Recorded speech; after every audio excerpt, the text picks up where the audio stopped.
Asante kwa sababu ya neema yako.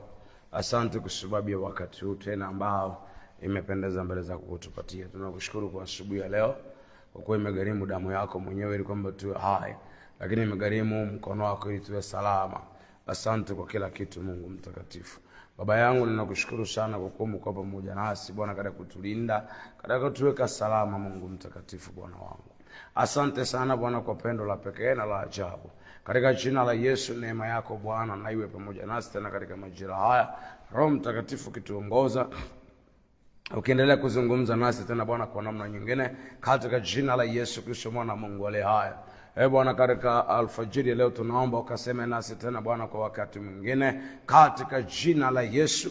Kwa kuwa Baba, ni kweli, ni wazi ya kwamba tunakuhitaji na hatuna tunalojua isipokuwa Roho Mtakatifu aseme nasi. Katika jina la Yesu Kristo mwana wa Mungu aliye hai, tunajikabidhi mikononi mwako Bwana katika asubuhi ya leo, tukiomba neema yako Bwana ikawe juu yetu na ukaseme nasi kwa utukufu wako Mfalme, katika jina la Yesu. Amen. Bwana Yesu asifiwe. Ninamshukuru Mungu sana kwa sababu ya neema yake ambayo ni ya pekee na ni ya ajabu sana. Kwa namna ya pekee ametupatia kuendelea kuwepo. Basi wacha tuendelee kuangalia maneno ya Mungu kama ambavyo anatupa neema na kibali. Katika hizi alfajiri kadhaa katika mfululizo tumekuwa na ujumbe unaosema nguvu ya msamaha na nguvu ya kusamehe, na tumekuwa tukiendelea nao mpaka sasa. Bwana Yesu asifiwe. Tusirudi nyuma sana kwa sababu ya wakati, lakini jana tulisisitiza kwamba jitahidi sana usiwakosee watu wengine, na unapowakosea wacha kuweka kiburi fulani. Jishushe, just nenda kaombe msamaha. Usifanye mchezo, usifanye kwa sababu kuna watu wameumia.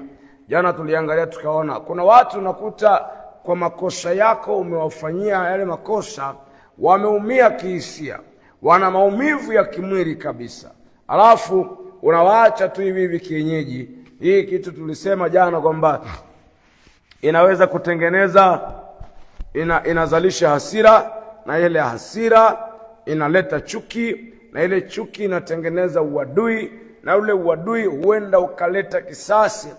Na tukasisitiza zaidi sana kwamba kila kosa linalofanywa matunda yake ya mwisho huenda ikawa ni mauti. Tunda la mwisho la kosa ulomfanyia mtu huenda ikawa ni mauti. So you have to be more careful. Usimfanyie mtu makosa na ukamwacha tu. Once umejua umemkosea, once umeona umemkosea, kwa sababu kuna watu ambao wanajua kabisa nimemkosea fulani, lakini anaamua kukauka, anakaza kichwa, ananyamaza hivyo tu kwa sababu yameisha bwana, yameisha. Hakuna kuisha kuzuri isipokuwa kwa wewe kushuka na kuomba msamaha. Hata kama huyo mtu angeweza kukusamehe bila wewe kumwomba msamaha, lakini mwisho wa siku bado ataona ni dharau. Kwa hiyo bado kuna kitu fulani katabaki ndani ya moyo. Nirudie kusisitiza kwamba hakuna maridhiano pasipo toba, kwa maana ya kuomba msamaha, na hakuna toba bila kulikiri kosa. Tuko sawa sawa? Bila kulikiri kosa. Na hakuna kulikiri kosa bila kulijutia kosa, na hakuna kulijutia kosa bila kulikubali kosa. Yesu na atusaidie sana. So hizi hatua zote lazima zipitiwe, ndio mtu amue kufanyaje ili kutengeneza maridhiano. There is no reconciliation without these 6 steps. Lazima zitumike hizi hatua 6 ili kuweza kurekebisha na kurudisha mahusiano ya kwanza. Asifiwe Mwokozi Yesu. So wacha tuendelee tena katika asubuhi ya leo. Tulikuwa tunaelekea mwisho wa ujumbe huu. Kipengele kimoja kilichobakia hapa ambacho ndicho nasikia tukizungumza katika alfajiri ya leo ni hiki kwamba jitahidi kwenye maisha yako usimkosee mtu. Lakini na wewe ujue kwamba kama kuna kitu kiko karibu sana na maisha ya mtu ni kukosewa. Kwa sababu gani? Hii ni kwa sababu unaishi na watu ambao wako na ubongo. Vinginevyo ingekubidi uishi na watu ambao ni brainless, lakini ili mradi na wao wako na ubongo, wako na mafikira, wako na mawazo yao, ni vigumu sana kuweza kukosa kukwazwa, yani kwamba ukose kukwazwa. Kwa nini? Kwa sababu wakati mwingine watu wanakwazwa na mitazamo tu ya watu wengine. Wengi wanapishaniaga kwenye mitazamo, au wanagombania kwenye mitazamo, hata wagombani kwenye vitu vingine. Japo wako ambao wanagombana mpaka wanawekeana na visasi kwa sababu ya kuigombea dhambi.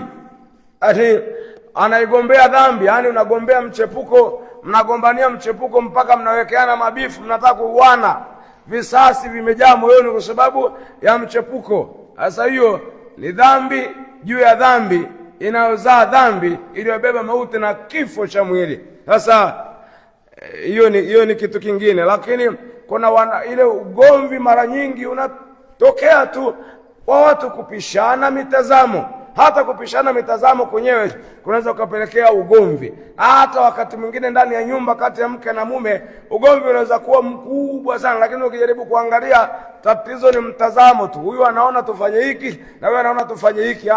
Hiki sio cha wakati huu, naona hiki ni cha wakati huu. Anatakaje tufanye hiki wakati hiki sio cha wakati huu? Ule tu mtazamo ule unawagonganisha na wanagombana kweli. So walio wengi wanagombania mitazamo tu, na kwa sababu hiyo narudia tena, ukae ukijua kwamba katika kitu ambacho kiko karibu sana na moyo au kiko karibu sana na maisha yako ni kukwazwa. Yani ndio kiko karibu zaidi sana. Kukasirishwa, kuudhiwa ndio kuko karibu zaidi kuliko vitu vingine vyote. Yesu na atusaidie sana. Acha tusome neno la Mungu kutoka kitabu cha Luka sura ya 17 mstari wa 1 kuendelea pale. Neno la Mungu linasema, akawaambia wanafunzi wake ya kwamba makwazo hayana budi kuja, lakini ole wake mtu yule ambaye yaja kwa sababu yake. Yani makwazo hayana budi. Anaposema hayana budi, manake lazima yatatokea, ni obvious, yatatokea tu hayo makwazo, lazima yatakuja makwazo. Lazima utakwazwa tu. Huwezi kusema kwamba hautakwazwa. Hapana, utakwazwa. Hata Yesu mwenyewe anasema makwazo hayana budi kuja, yatakuja tu, utakwazwa tu. Lakini anasema hivi, ole wake mtu yule ambaye yanakuja kwa sababu yake, au kwa lugha nyingine, ole wake yeye ayasababishaye. Makwazo yatakuja, ni kweli, yatakuja kabisa, ni kweli, kwa sababu tuko duniani. Kupishana kauli, kupishana mitazamo ni kitu kinaweza kuwa ni cha kawaida, tukiite cha kawaida, ni kitu cha kawaida.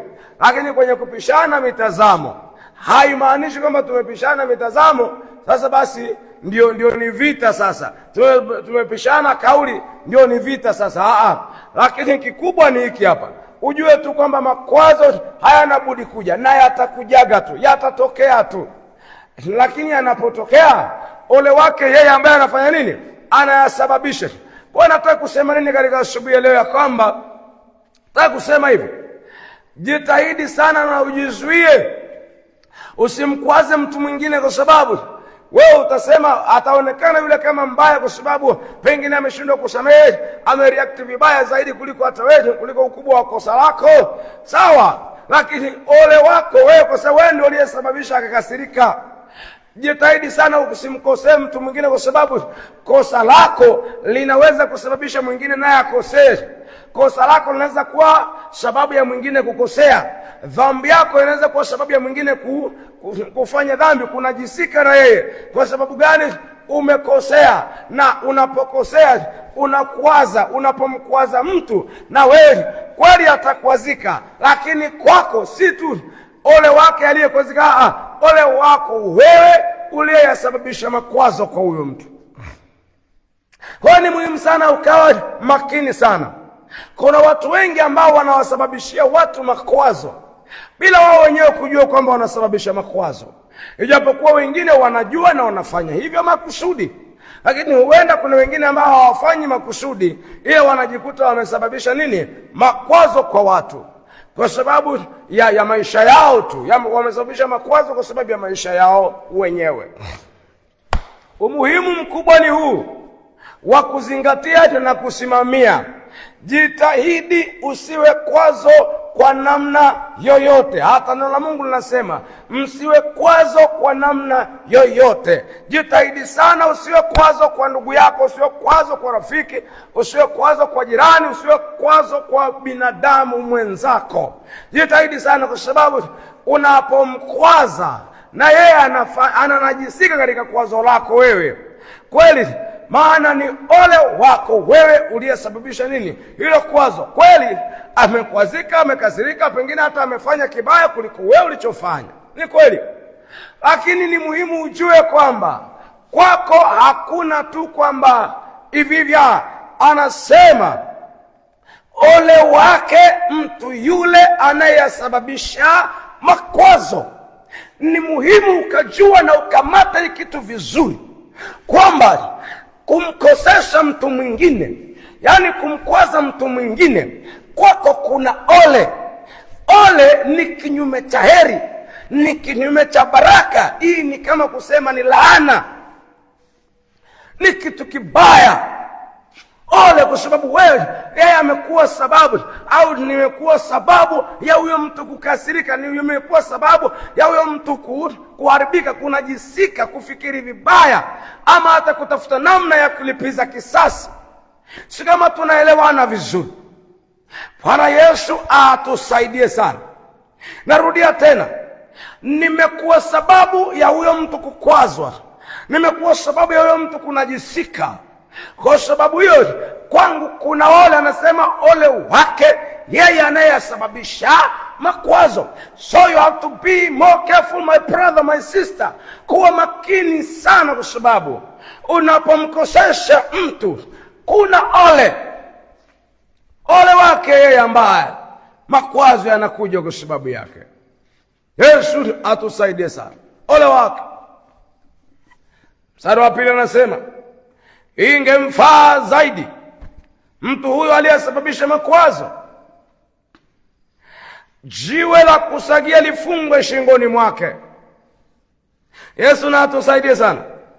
Akatupwe baharini kuliko kumkosesha mmojawapo wa wadogo hao.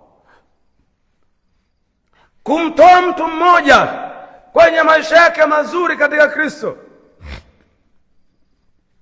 kumtoa mtu mmoja kwenye uwepo wa Mungu, kumuondoa kwenye uwepo wa Mungu, kumsababisha afanye dhambi, hata kama hajamwamini Yesu, lakini umemsababisha afanye dhambi. Ole wako. Ingekufaa, ingekuwa bora, yani ni bora zaidi, ni afadhali, ni heri ungetumbukizwa, ungefungwa jiwe la kusagia. Jiwe la kusagia uwaga ni strong na heavy stone, uwaga sio jepesi. Lifungwe kwenye shingo yako, lisifungwe hata kiunoni, lifungwe shingoni, alafu uchukuliwe ukatupwa kwenye kilindi cha bahari. Ingekuwa heri utupwa kwenye kilindi cha bahari ukiwa umefungiwa jiwe la kusagia. Hiyo ni heri zaidi kuliko kumkosesha mmojawapo wa wadogo hao. Kumsababisha mtu mmoja afanye dhambi, kumsababisha mtu mmoja amkosee Mungu, haijalishi amemwamini Yesu au bado, lakini umemsababisha, umekuwa sababu ya yeye kufanya dhambi. Ni heri ungefungiwa jiwe la kusagia ukatupwa baharini kuliko kufanya hilo kosa, kuliko kumkosesha mtu mmoja. Kwa sababu gani? Ni hatari zaidi. Maana yake ni kwamba kutoswa baharini uko umefungwa jiwe la kusagia, hii itakuwa bora zaidi kwako kuliko kile utakachokutana nacho kwa hicho ulichokifanya. Kile ulichokifanya, unaandaliwa adhabu ambayo heri utupwe baharini ukiwa umevalishwa jiwe la kusagia shingoni, kwa sababu utakachokutana nacho ni moto wa jehanamu. Yesu na atusaidie. Kwa sababu hiyo muhimu sana katika hatua zako, ndugu yangu mpendwa, katika maisha yako, make sure, jitahidi iwezekanavyo haumkoseshi mtu. Usikosee. Sasa ukimkosesha mtu ni hatari zaidi. Tena kama imetokea umemkosea mtu, ili naye asikosee, nenda kamuombe msamaha. wachana na kiburi ya kibinadamu, nenda kaombe msamaha, maana hakuna kitu utapungukiwa, hautapungukiwa chochote. Wewe bado, hata kama ulienda kumuomba msamaha ni mwanamke, still wewe bado utabaki kuwa mwanaume tu. Hata kama ulienda kumuomba msamaha ni mwanaume, still bado unabaki kuwa mwanamke tu. Hata kama ulienda kumuomba msamaha ni mdogo kuliko wewe, still unabaki kuwa mzee kuliko yeye. Sikia, hata kama ulienda kumuomba msamaha ni mfanyakazi na wewe ni bosi, still utabaki kuwa bosi. Tena zaidi, mbingu itakuamini, utaendelea kudumu, kiti chako cha ubosi kitadumu. Lakini unapowakosea watu na haujali, mimi nimeona watu wengi ambao wamewatreat watu vibaya. Walikuwa managers wa makampuni kadha wa kadha, au kwenye makampuni fulani ambao wanasimamia watu karibu 100 na au zaidi. Walikuwa manager wanasimamia watu wengi, halafu wakawatreat watu vibaya, wakawafanya watu kuumia. Nini kinakuja kutokea? Mwisho wa siku hata maisha yao hayaeleweki, hayana ramani tena, hayaeleweki yanaelekea wapi. Mwelekeo umepotea, ijapokuwa walikuwa watu wakubwa. Kwa nini? Kwa sababu waliwakosesha watu. Narudia tena, kuwakosesha watu ni kitu kibaya. Ni heri ungefungiwa jiwe la kusagia shingoni, ukatupwa baharini, kuliko lile kosa unalolifanya la kuwakosesha watu wengine. Yesu na atusaidie sana. So, kwa makini ndugu yangu, kaka yangu na dada yangu, just be more careful brother and my sister, just because ni hatari sana hiyo. Ni hatari kubwa kwelikweli. Yesu na atusaidie. Na kuna jambo moja ambalo limekuwa linaendelea duniani na linafanyika sana, lakini naomba nitoe tahadhari, litawahusu akina dada zaidi, ni kweli. Lakini naomba nitoe tahadhari kwa sababu kuna kitu Roho Mtakatifu aliniambia. Yesu na atusaidie sana. Iko hivi, kama hili neno la Mungu linasema hivi kwamba ule wake yasababisha. Kuna mtindo ambao uko duniani kwa leo na unaendelea sana. Amba mtu, kuna kitu kinaitwa my dress my choice. Unavaa the way unataka hivyo, kwa sababu una nguvu, una uwezo, umeamua na umedhamiria, na hakuna mtu anakusumbua. Bwana Yesu na atusaidie sana. Kitu kikubwa sana nataka ushike hapo ni kwamba iko hivi, mpendwa mtumishi wa Bwana na ndugu yangu, mahali popote pale ulipo, mwanadamu mwenzangu, ni muhimu sana ukaelewa kweli unavaa the way unataka. Wewe dada, unavaa vile unataka. Lakini naomba nikuulize swali, kwenye kule kuvaa nusu uchi, viungo vyako vinaonekana. Naomba niseme hivi, chochote kisichotunzwa vizuri, chochote kinachoonekana hadharani, hakina thamani, yake ni ndogo. Ngoja niseme tena. Ndio maana huwezi kumkuta rais sokoni, anatembea sokoni ananunua matikiti, anatembea sokoni ananunua maembe, anatembea sokoni ananunua kule unga, anatembea sokoni ananunua sima vitu gani. Yaani huwezi mkuta rais kule. Kwa sababu gani? Ni thamani yake iko juu sana, yeye ataletewa, thamani yake ni kubwa. Kwa habari ya renki za kiuongozi, yeye ndiye yuko top, hazi kuonekana tu ovyo ovyo.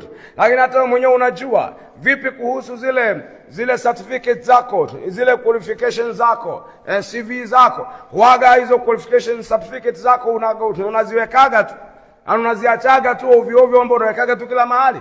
Mimi siamini hivyo. Vyeti vyako vinawekwa mbali, maana unaamini kwamba ndio ni 90% ya ajira yako. Hadi 90% ya ajira yako ni hivyo vyeti ulivyo navyo. Mimi naamini hivyo. Sasa kwa sababu hiyo najua unavitunza sana. Lakini akina dada siku hizi huwa mnavaa vibaya sana. Nguo za kuvaa ndani na kuvaa chumbani ndizo ambazo mnazivaa nje, mnazivaa uraiani kawaida. Mnatembea kabisa tunazo na mko comfortable. Sawa, mnajiona mko sawa.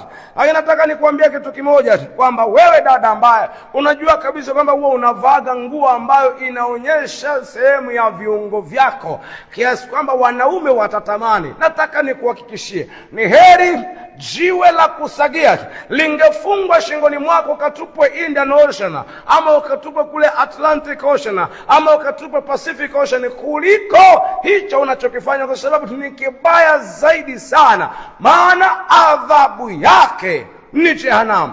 Ni kweli utasema mimi sijavaa ili wanitamani. Ni kweli kabisa, lakini nataka nikufungue macho na ujue, ili unapofanya uendelee ukifanya kwa makusudi yako. Ujue hivi, macho ya mwanaume yameunganishwa na moyo wake, na hisia za moyo wake zimeunganishwa na macho yake. So anapoona anaweza kutamani. Pengine wako ambao wataona na waseme huyu mpumbavu hajielewi, na wakuache uende hata wasifikirie. Lakini wengi watakuangalia huku wana imagine. Kwa hiyo kuna watu wengine, wadada wengine, mnatembea barabarani, kuna wanaume 15, 20 kwa siku wameshakuvuaga nguo kwenye akili zao na wakazini na wewe. Kwa sababu gani? Ulivaa nguo za hovyo, ulivaa nguo za kuonyesha maungo yako, na mwanaume akiona anatamani. Hii ni by nature, hii ni nature ya mwanaume. Na wewe mwanamke, wewe umeunganishwa na masikio, sawa kuona hakukusumbui. Nataka ujue jambo moja, jamani, nilirudie tena kwamba hisia za mwanaume zimeunganishwa na nini? Na macho yake. Kile anaona ndicho kinachomletea nini? Kinachoamsha ile hisia zinaamshwa na macho yake. Kile anachoona ndicho kinachomamshia hisia. Lakini mwanamke ni tofauti, hisia zake zimeunganishwa na masikio. Kila anasikia ndio huwa kinaamshaga nini? Hisia zake. So it's very important kuwa makini dada, kwa sababu unapovaa, ni kweli unavaa, unaweza kudhani umependeza, lakini kwenye kupendeza kwako, wanaume wangapi watakutamani kule nje? Kwa sababu tuna sehemu ya maungo yako yanaonekana. Ana watu wengine wanavaa hivi, ni wake za watu. Ukimuuliza anakuambia mume wangu ndiye anataka hivi. It's okay, lakini let me ask you man, niwaulize wanaume, eti unafurahia kweli? Sikiliza nikwambia kitu kimoja, kitu chochote ambacho hakitunzwi vizuri, hakifichwi vizuri, hakiwekwi vizuri, kitu kinachoonekana hadharani ovyo ovyo, thamani yake inapungua. Ndio maana hata Mungu alitupatia mfano, akaweka madini, mawe haya mengine yote ya kawaida haya yanapatikana kila mahali, yako tu, hata barabarani utakutana na, lakini madini, minerals, imefichwa ardhini mbali, ambako watu wana hustle kuyapata. Kwa nini? Yana thamani. Sasa unapoacha viungo vyako nje hovyo hovyo, ni kusema hivi, havina thamani hata kwako wewe mwenyewe. Ni kama hata wewe mwenyewe umevichoka. Jamani, oneni, vimeshanichoshaga, havina hata thamani tena. Kwa hiyo kila mtu anaruhusiwa kuona na aone tu, maana havina thamani. Lakini chenye thamani waga kinatunzwa, kinafichwa.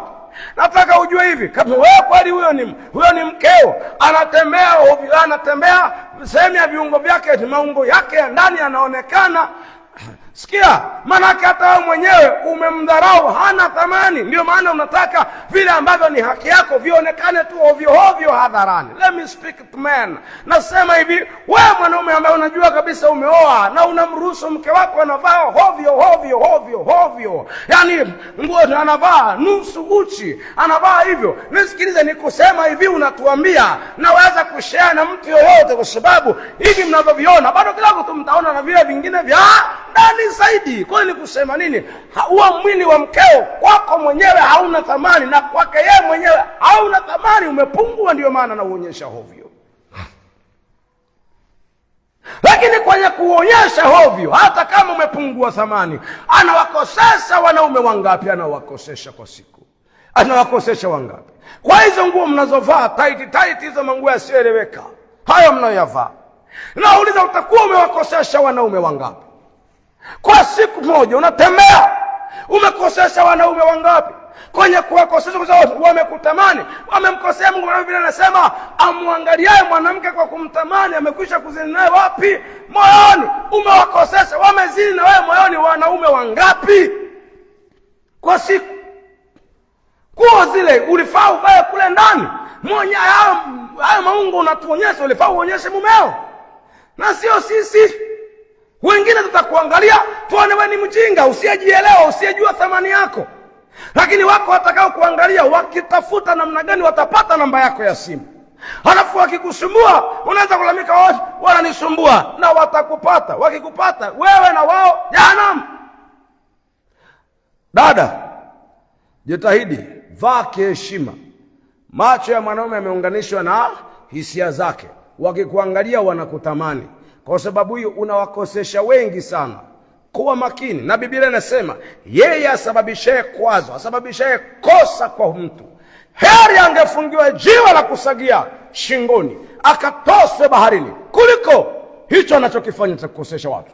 Kuwa makini sana. Mathayo 18 mstari wa 7. Mstari wa 6 nianzie. Bali atakayemkosesha mmojawapo wadogo hawa waaminio, yamfaa afungiwe shingoni jiwe kubwa la kusagia na kutoswa katika kilindi cha bahari. Ole ni wa ulimwengu, sababu mambo ya kukosesha maana hayana budi kuja mambo ya kukosesha, lakini ole wake mtu yule aliletaye jambo la kukosesha. Ole wake, sio mimi jamani. Nenda kasome Mathayo 18 mstari wa 6 na wa 7, utaona. Ole wake aletaye kwazo, aletaye sababu mambo ya kukosesha. Wewe unayaleta mambo ya kukosesha. Nami naomba niseme hivi na wanaume, eleweni jambo hili, kwamba wakati mnapoona dunia kadri inavyoenda, si kwamba wanawake wataendelea kujisitiri. Naomba mjue hivi, kadri dunia inavyoendelea kwenda mbele, hiki kitu nitakuja kukisema kule mbele wakati fulani. Roho Mtakatifu bado hajanipa ruhusa ya kukizungumza. Hali nitakuja kukizungumza kule mbele, ila niguse kidogo hivi kwamba mpendwa uelewe vizuri. Unapoona dunia inavyoendelea, kadri miaka inavyoenda, ndivyo wanawake wataendelea kuvaa robo tatu na baadaye watafika mahali pa kukaribia kutembea uchi kabisa. Ni kweli, lakini elewa, sababu yao kufanya hivyo ni moyo wa mwanaume unatafutwa. Kwa sababu kuna vile shetani amerealize, kuna vile amegundua kwamba moyo wa mwanaume ukiwa uko vizuri hajaupata, ni vigumu sana kukamata generation. Elewa hivi, nigusa kidogo kwamba mwanaume is the source of generation. A man is just a source of generation. There is no generation without man. So, if we are the source of the generation, this is to say, kama shetani atatupata, akipata mioyo ya wanaume, amekipata kizazi chote cha ulimwengu. Kwa hiyo nataka ukamate kitu vizuri. Roho Mtakatifu akinipa ruhusa, tazungumza hayo kwa undani. Kuna mambo makubwa kutoka pale kwenye kitabu cha Ufunuo. Lakini naomba uelewe vizuri, mpendwa mtumishi wa Bwana, kwamba unapowaona wanavaa nusu uchi, anayetafutwa ni wewe.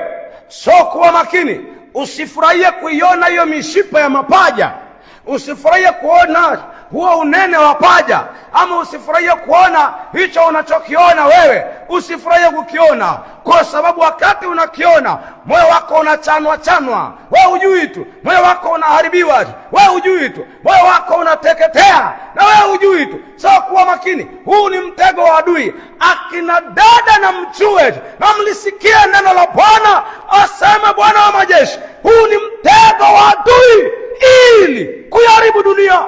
Kuweni makini ili kuichochea zinaa. Tego wa adui huu.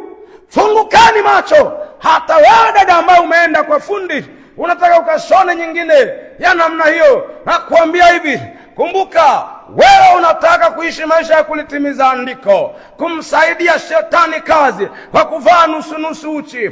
Unamsaidia shetani kazi. Nami ninakuambia, kuliko ufanye hayo, ni heri ungefungwa jiwe la kusagia shingoni, tukubebe mzoba, tukupeleke Indian Ocean, tukupeleke bahari ya Hindi kule, tukakutose kule, tukuache huko ukafie mbali, kuliko hicho unachokifanya, maana ni kibaya zaidi. Nami nakuambia, kwa hayo unayoyafanya, wewe ukidai ukilalamika kwamba mimi sina mpango huo wa kuwatamanisha, sawa, lakini kwa kuwa wanakosea kwa kuyaona maungo yako, jehanamu inakungoja. Ndio maana nasema heri angefungwa jiwe la kusagia shingoni akatupa baharini kuliko kufanya haya anayofanya, kwa sababu ni mabaya. Jehanamu inamsubiri. Afadhali kufia baharini kuliko kuingia jehanamu. Yes, watu saidie sana. Usiwachochee watu kukosea.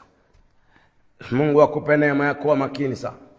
Ni kweli unaweza ukaona huyu naye ni sawa, lakini tunasalia pale pale ya kwamba kufanya hayo ni kuwakosesha watu. na kuwakosesha watu, uelewe na ukumbuke jehanamu inakusubiria pale, inakungoja. Na heri utubu na uachane na habari hiyo. Vaa tu kiheshima. Nisikilize, vaa tu kiheshima. Lakini unapovaa hivyo, watu wanakudharau. Watu watakudharau, thamani yako inapungua. Thamani yako kweli inapungua kabisa. Fikiria. Na wewe kaka, kweli unayemruhusu mkeo anatoka ndani namna hiyo na taiti kweli? Na kanga moja kafunga kweli?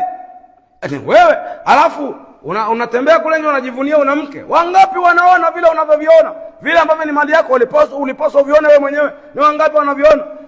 Watu wanajua kabisa. Siku moja alipita pale mahali fulani, amefunga kanga peke yake, kapeperushwa na upepo. Watu wameona kila kitu.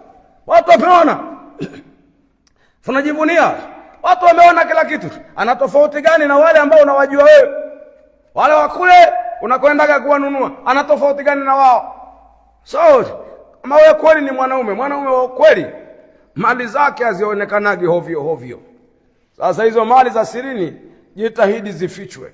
Kama hauna hela ya kununua, kama nguo ndefu zinauzwa bei ya gharama, lakini kuna wengine ambao wanavaa nguo ndefu ni kweli, lakini akigeuka hivi imechanwa mpaka nusu ya mapaja. Haina maana. Amevaa nguo ndefu ni kweli, lakini transparency inaonyesha mpaka rangi ya nguo ya ndani aliyovaa. Ina maana gani? Nisikilizeni wapendwa watumishi wa Bwana. Wanadamu mjue, yani kujiheshimu tu, kujiheshimu tu. Anza kujiheshimu ndio utaheshimiwa. Haujiheshimu hata kama wewe ni bibi mzee, watakudharau vijana. Watakudharau kabisa. Unaanza kuambia hawana adabu. Hawana adabu. Au uliwatengenezea mazingira kutokuwa na adabu. Shika kwanza wewe adabu yako na wao watakuwa na adabu. Baba, katika jina la Yesu, asubuhi leo tunakushukuru. Tunakushukuru wewe Bwana kwa kuwa pamoja nasi, mfalme wa utukufu. Katika jina la Yesu Kristo mwana wa Mungu aliye hai, nimekuja mbele zako Bwana katika wakati saa, dakika na muda huu, mfalme wetu. Tunasema asante kwa pendo lako la pekee katika jina la Yesu. Baba yetu na Mungu wetu, ngali mbele zako Bwana katika wakati huu tukikuomba utusamehe, Mungu mwenye haki. Maana tumefanya makosa na dhambi bila kujua kwamba tumekosea. Mtakatifu Mungu wetu na Baba yetu, in the name of Jesus, na kuomba Bwana wangu na Baba yangu kwamba Jehova Mungu wetu na Baba yetu, katika jina la Yesu ukatusamehe mahali popote pale ambako Bwana tumefanya vibaya, tumefanya tofauti, na kuomba utusamehe. Baba, nimekuja mbele zako Bwana katika wakati saa, dakika na muda huu, mfalme, nikikuomba kwamba Bwana wangu na Baba yangu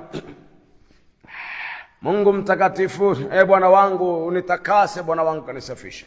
Baba, tunaomba tena neema yako katika alfajiri hii ya leo. Neema yako Bwana na iwe juu yetu tena Bwana, kwa jina la Yesu. Baba, tunaomba neema yako ya pekee ambayo Bwana katika hiyo mfalme tunaweza kutengenezwa, katika hiyo tunapata kibali mbele zako. Mungu mwenye haki, tunaomba neema yako na iwe pamoja nasi Bwana, kwa jina la Yesu Kristo mwana wa Mungu aliye hai. Baba yetu na Mungu wetu mtakatifu sana, nimekuja kwako nikikuomba Bwana kwamba ukatusafishe Bwana, kwamba ukatutengeneze mfalme. Bwana wangu, tunahitaji kuwa kila ambacho Kristo Yesu ulikubali kufa msalabani kwa ajili yake Bwana mabwana, na wala tusio tofauti na hivyo. Mungu wetu nakuomba Bwana ukatupe neema sana mfalme Bwana, tutengeneze tuwe kile ambacho wewe ulikitaka mfalme, kile ambacho kwa ajili hicho ulikubali kufa msalabani Baba, katika jina lenye nguvu tena la thamani la Yesu Kristo Mwokozi uliye hai. Bwana wangu na Baba yangu, ninakuomba sana kwamba Mungu mtakatifu Baba yetu, Bwana ukatutengeneze vile unapenda mfalme. Bwana wangu, tutengeneze vile ambavyo wewe mfalme wa utukufu unapenda, vile ambavyo unaona kwamba ni vyema, vile ambavyo unaona kwamba inafaa sana. Yes, hivyo ndivyo tukaishi Bwana, tusiishi tofauti na hivyo Bwana, ili tuwe kile ambacho unakitaka, na wewe ukapokee sifa na utukufu mfalme wa amani. Baba yangu na Mungu wangu, katika jina la Yesu Kristo mwana wa Mungu uliye hai, Baba yangu, ninakuomba sana kwamba ukatusafishe Jehova Baba, ukatutengeneze Mungu mtakatifu Bwana wangu na Baba yangu, katika jina la Yesu Kristo mwana wa Mungu aliye hai. Baba, tunaomba ukatupe neema Bwana ya kuwa kile ambacho ulikitaka. Yesu, tutengeneze Bwana wangu, tukawe matokeo ya kazi ya msalaba, tukawe tokeo la kazi ya msalaba Bwana wangu na Baba yangu. Tutengeneze mfalme wa utukufu, mfalme Bwana mzee wa siku, Bwana wangu, tutengeneze mfalme, tufinyange upendavyo. Yesu, tunahitaji kuwa kile ambacho ulikubali kufa msalabani kwa ajili yake, katika jina la Yesu Kristo mtakatifu sana. Baba, ninakuomba Mungu mwenye haki, Bwana wangu na Baba yangu, kwamba Mungu wangu na Baba, katika jina la Yesu tutengeneze, Bwana Yesu Kristo, Mwokozi wa ulimwengu, Mfalme wa utukufu, ninakuomba kwamba Bwana wangu na Baba yangu katutengeneze Jehova. Bwana wangu, tupe kwa kile ambacho wewe ulikitaka. Bwana wangu Baba, nakuomba ukatutengeneze tuwe kile ambacho wewe ulikikusudia, ulikidhamiria, katika jina lenye thamani kubwa mno la Yesu Kristo Mwokozi.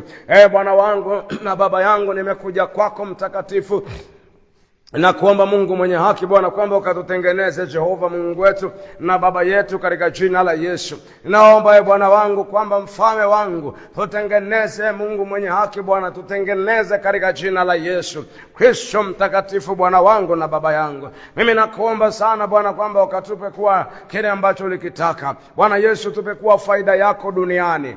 Bwana wangu na Baba yangu, ninakuomba utupe neema Bwana kwamba tuwe faida yako katika dunia hii. Bwana, tuwe furaha ya moyo wako Bwana wangu na Baba yangu. Yesu, nakuomba ukatutengeneze Bwana. Baba, wewe ukafurahishwe na kuwepo kwetu duniani. Moyo wako ukafarijike kwa sababu ya kutuokoa baada ya kazi ya msalaba Bwana. Baba, uyaone matunda ambayo kwa ajili ya hayo ulikubali kufa msalabani, Mungu wetu. Ukayaone matokeo ambayo ulikubali kuyatengeneza kwa maumivu na uchungu mkubwa msalabani, kwa damu ya thamani Bwana wangu na Baba yangu. Jehova, ninakusihi Mungu mtakatifu Bwana kwamba ukatutengeneze Mungu mtakatifu Bwana wangu, tufinyange upendavyo. Baba, ninakuomba kwamba Mfalme wa utukufu, Bwana, tusiishi tofauti na vile ambavyo ulitaka. Baba, tupe kuwa furaha yako duniani, tupe kuwa furaha ya moyo wako Mfalme, moyo wako ukafurahishwe na kuwepo kwetu duniani Bwana, katika jina la Yesu. Mwokozi, Mfalme, mwamba na nguvu zetu Jehova, ninakuomba Bwana wangu na Baba yangu, katika jina la Yesu, tafadhali Bwana Yesu Kristo, Mwokozi wa ulimwengu, Bwana wangu na Baba yangu, katika jina la Yesu. Baba, tutengeneze Mungu mwenye haki, vile ambavyo ulitaka na vile ambavyo unafaidika. Bwana Yesu Kristo, Mwokozi wa ulimwengu, hakikisha kwamba unafaidika kwa maisha yangu Bwana. Baba, katika jina la Yesu nakuomba uhakikishe kwamba wewe unafaidika na kuwepo kwangu duniani. Bwana wangu na Baba yangu, katika jina la Yesu, kabla ya mambo mengine yote, wewe kwanza ufaidike kwa sababu umeniweka duniani. Bwana, kabla ya mambo yote Bwana, wewe kwanza ufurahi kwa sababu umeniweka duniani. Kabla ya mambo yote Bwana, wewe kwanza moyo wako ushangilie kwa sababu umeniweka duniani. Bwana, kwanza kabla ya mambo yote Bwana, usikie kujivuna kwa sababu ulikubali kufa msalabani kwamba ukanipata Bwana. Yesu, nakuomba ukanitengeneze Bwana wangu. Yesu, ninakuomba Bwana wangu na Baba yangu. Baba, tusio watu wa kawaida, lakini Kristo, nakuomba Bwana tutengeneze Mfalme. Bwana wangu, tupe kuwa furaha yako Mfalme. Bwana, tunaishije kuwa watu wa kawaida? Maana kama tukiwa watu wa kawaida Bwana, iko wapi Bwana ile faida yako unayopata kwa kazi uliyofanya msalabani juu yetu? Bwana wangu na Baba yangu, katika jina la Yesu, Bwana wangu na Baba, ninakuomba tusio watu wa kawaida, lakini Bwana ukadhihirike Mfalme. Naomba Bwana wangu na Baba yangu ufanye makao yako ndani yetu, katika jina la Yesu Kristo, mwana Mungu aliye hai. Rikanda rabashakarianda rabu. Hallelujah. Oh my God, my God, my God. Ninaomba Mfalme Bwana ukafanye makao yako ndani yetu, kama ulivyoahidi mwenyewe ya kwamba utakaa ndani yetu Bwana. Baba, nakuomba Bwana ufanye makao yako ndani yetu, paka mahali pako pazuri ambapo unapenda na unafurahia kukaa. Kristo Yesu, ufanye makao yako ndani yetu Bwana. Baba, ukae ndani yetu Mfalme, na wewe ukatukuza, ukahimiliwe kwa sababu ya kutuweka duniani. Bwana wangu, nakuomba Baba tutengeneze Mfalme. Bwana wangu, wewe ukahimiliwe, ukatukuzwe sana Bwana, kwa kuwa umetuweka duniani. Kristo Mfalme wa utukufu, Bwana mabwana, Mungu mwenye mamlaka na nguvu, mimi nakuomba tafadhali Mfalme tutengeneze upendavyo. Baba yangu na Mungu wangu Bwana, ukainuliwe na kuhimidiwa sana kwa sababu umetuweka duniani, katika jina lenye thamani la Yesu Kristo, mwamba mwokozi na nguvu zetu Bwana. Yesu, tutengeneze Bwana, kaa ndani yetu Mfalme. Bwana, ukadhihirike kabisa kila mahali ambako unatupeleka. Bwana wangu, naomba ukadhihirike Mfalme. Baba yangu, ninataka udhihirike kila mahali ambako unanipeleka Mfalme. Nataka udhihirike hapo Bwana kipekee, katika jina la Yesu Kristo, mwana wa Mungu uliye hai. Bwana wangu, ninakuomba udhihirike hapo kwa namna ya pekee na ya ajabu, katika jina la Yesu. Baba, ninakuomba Mungu mtakatifu ya kwamba Bwana wangu na Baba yangu, regenda rabashaka Yesu, wewe ni wa ajabu. Yesu, ninakushukuru. Ninaomba neema yako Bwana mabwana, katika jina la Yesu Kristo mwana Mungu aliye hai. Bwana wangu na baba yangu, mimi nakuomba sana katika jina la Yesu, ukafanye matengenezo Bwana, ukafanye matengenezo, mfalme wa utukufu. Bwana wangu na baba yangu, katika jina la Yesu. Baba yangu, ninakusihi tafadhali Yesu, naomba Bwana ukae ndani yetu Bwana, ukadhihirike mfalme. Naomba Bwana ukatujaze Roho Mtakatifu, tujae na kufurika kwa Roho Mtakatifu Bwana. Katika jina la Yesu tufurike Roho Mtakatifu Bwana kila wakati, majira na saa. Naomba Bwana ukatupe neema, tujae Roho Mtakatifu. Katika jina la Yesu tujae Roho Mtakatifu Bwana, nguvu zako ziwe pamoja nasi Bwana. Baba ukatende kazi mfalme, wewe mwenyewe pamoja nasi mfalme. Nguvu zako Bwana zikatufunika, utukufu wako Bwana ukatembee nasi kila mahali katika jina la Yesu. Wala tusio watu wa kawaida mfalme, lakini baba yangu ninakuomba tafadhali, wale waliotia nia kutafuta uso wako, naomba Bwana tusio watu wa kawaida, wasio watu wa kawaida mfalme. Naomba Bwana mimina neema yako juu yao, mimina uwezo wako na nguvu zako juu yao, kwa jina la Yesu Kristo mwana wa Mungu aliye hai. Bwana wangu na baba yangu, katika jina lenye thamani kubwa sana na takatifu mno la Yesu Kristo Mwokozi.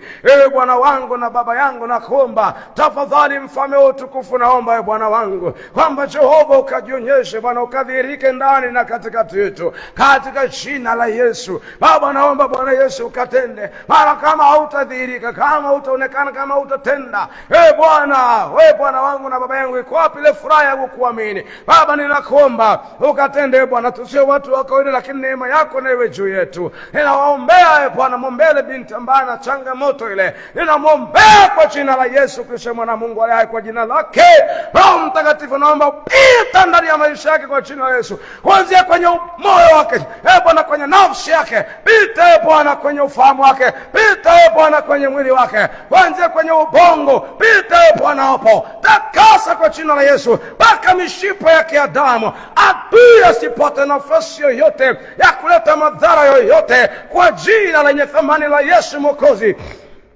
Baba yangu na Mungu wangu, kwa jina la Yesu ninakuomba Mungu mtakatifu Bwana, ukadhihirike kwa jina la Yesu. Moto ulao na uwake, moto ulao na uwake kwa jina la Yesu Kristo mwana wa Mungu aliye hai, na uwake ndani yake katika jina la Yesu. Naomba ukamtetee, ukampe kushinda kwa jina la Yesu, akawe huru katika jina la Yesu Kristo mwana wa Mungu aliye hai. Namwombea jina mwingine ambaye ana changamoto ya kiafya Bwana, alifanya operation lakini bado hajawa sawa, ninamwombea kwa jina la Yesu Kristo mwana wa Mungu aliye hai. Baba yangu na Mungu wangu, nakuomba kwamba Baba ukamguse Jehova, nakuomba Bwana wangu na baba yangu katika jina la Yesu, naomba Bwana ukamguse, fungua kabisa ufahamu wake Yesu. Nakuomba Bwana ukaponye, ponya kabisa ule mwili wake Bwana, ondoa kabisa maumivu, ondoa changamoto kwenye tumbo, kwenye mgongo, kwenye miguu, ondoa Bwana kwenye mishipa yote kwa jina la Yesu. Ninaomba uzima wako uwe ndani yake katika jina la Yesu Kristo mwana wa Mungu aliye hai. Mungu mtakatifu, ninakuomba sana ya kwamba Bwana ukadhihirike katika jina lenye thamani la Yesu Mwokozi, mwamba na nguvu zetu, katika jina la Yesu ninakuomba mfalme ukadhihirike ndani ya huyo mtu kwa jina la Yesu. Ponya mwili wake Bwana, akawa mzima katika jina la Yesu. Yule mwenye kusumbuliwa na taya Yesu, nakuomba Bwana ukamuonekanie kwa jina la Yesu. Bwana wangu ninakuomba Baba kwamba ukamponye, ondoa kabisa maumivu kwenye mifupa, ondoa Bwana ukamponye mwenye changamoto ile hali ya ndoto isieleweka kwa jina la Yesu Kristo mwana Mungu aliye hai. Yesu nakuomba fungua hivyo vifungo vyote vilivyofunga maisha yake kwa namna yoyote kwa jina la Yesu. Fungua Bwana akawe huru katika jina la Yesu Kristo mwana Mungu aliye hai. Bwana wangu ninawaombea wote katika jina la Yesu Kristo mwana Mungu aliye hai. Bwana wote walio wagonjwa naomba ukawaguse, ukawaponye. Nawaombea vijana katika jina la Yesu. Bwana kuomba Bwana ukatende kazi pamoja na wao. Yesu fanya marekebisho ndani yao, ukatengeneze Bwana, wakawe kile ambacho unakitaka kwa jina la Yesu. Akabidhi mikononi mwako mfalme wa watoto wako Bwana, anapoondoka maeneo mbalimbali Bwana kwa ajili ya kwenda kwenye kazi zao. Naomba Bwana ukatembee na wao kwa jina la Yesu, walioko kwenye ibadani na walioko nyumbani.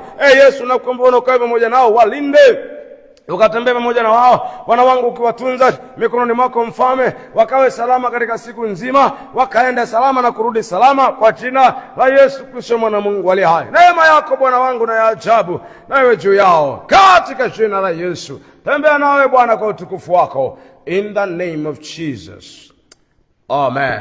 Mungu akubariki sana, kuwe na wakati mzuri. God bless you.